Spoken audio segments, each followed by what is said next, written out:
Il y en a beaucoup de choses qui bloquées et ne peut débloquer.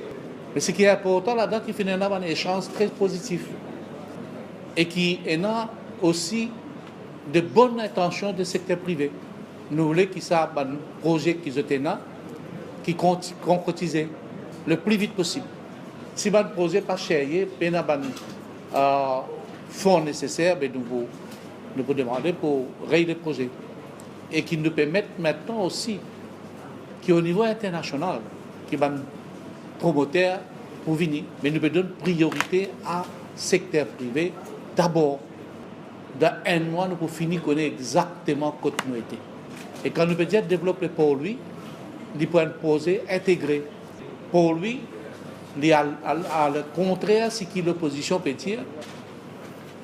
Au contraire, nous permet une rénovation pour lui, nous permet un développement agressif dans le produit. Ça, un projet-là, bizarre réalisé. À tout prix que le gouvernement viendra l'appel à la demande de tout ça dans le développement-là. Et nous, le ministère, l'autorité, le travail arrache-pied pour faire ça venir une réalité. En ce qui concerne mon ministère, le projet de l'entrée de Port-Louis venant du sud à Descamps, le projet bien avancé, nous on arrive au niveau de design. Le projet du terminal qui peut comprendre l'ensemble de la nouvelle gare, la nouvelle configuration. Nous arrivons à un stade que nous pécons avec différents promoteurs d'un partenariat public-privé qui comprend une esplanade d'à peu près 100 mètres qui peut traverser l'autoroute et qui peut unir la vieille ville avec la partie Codan. Nous pouvons venir aussi avec, dans le mois qui vient, une grande artère de Port-Louis pour libérer de parking. Parce que Pénécy, la Bourdonnais, la rue Royale, la Chaussée, la rue des Forges, la Bourdonnais, qui libère à peu près 300 parkings, et les routes pour réaménager pour une plus grande fluidité dans Port-Louis. Pour créer 3 lignes qu'on est capable de créer, faire des lignes qu'on est capable de créer.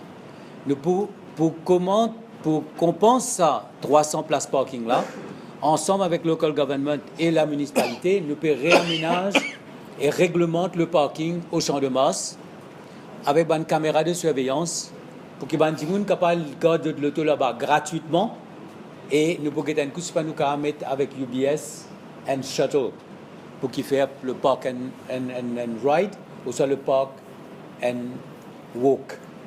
Concernant le terminal même, le grand projet de Victoria, nous pouvons faire un appel de candidature pour un projet architectural. Pour que tout le architecte capable propose une proposition et nous choisir le meilleur, of course, bien à le côté value for money, et pour nous implémenter et nous sommes contents comment on implémente ce projet-là, cette année-là, et qu'il est mentionné dans le budget de Sanero Jagnat. Donc,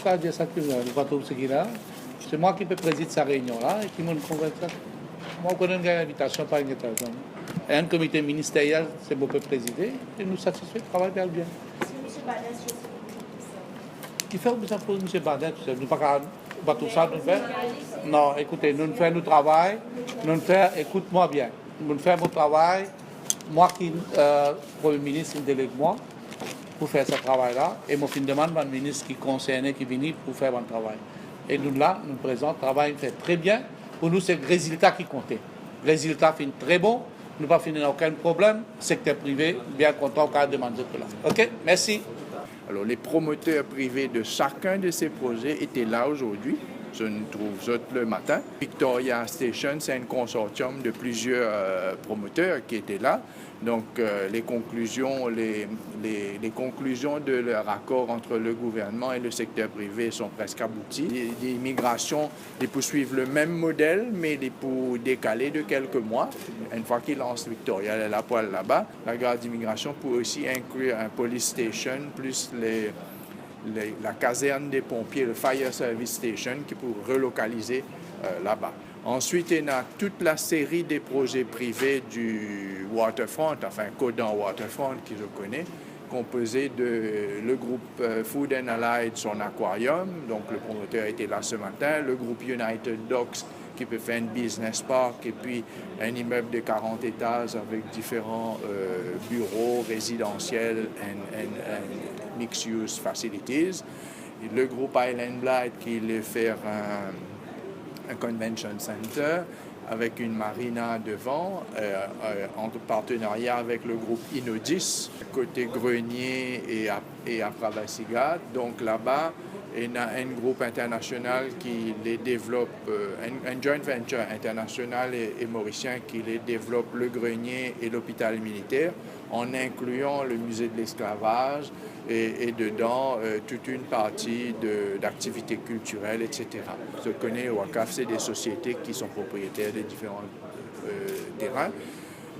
Et là, nous les développons un Art District Zone avec eux et il y a des mesures budgétaires qui pour faire partie du package of incentives qui pour permettre ce développement-là avec ce groupe de propriétaires. Chinatown, pareil, et malheureusement, le coordonnateur du projet n'est pas à Maurice, c'est M. Kichong Lee Kwong Wing. Mais c'est le même principe que le premier, là, le groupe de Pravasigat Zone.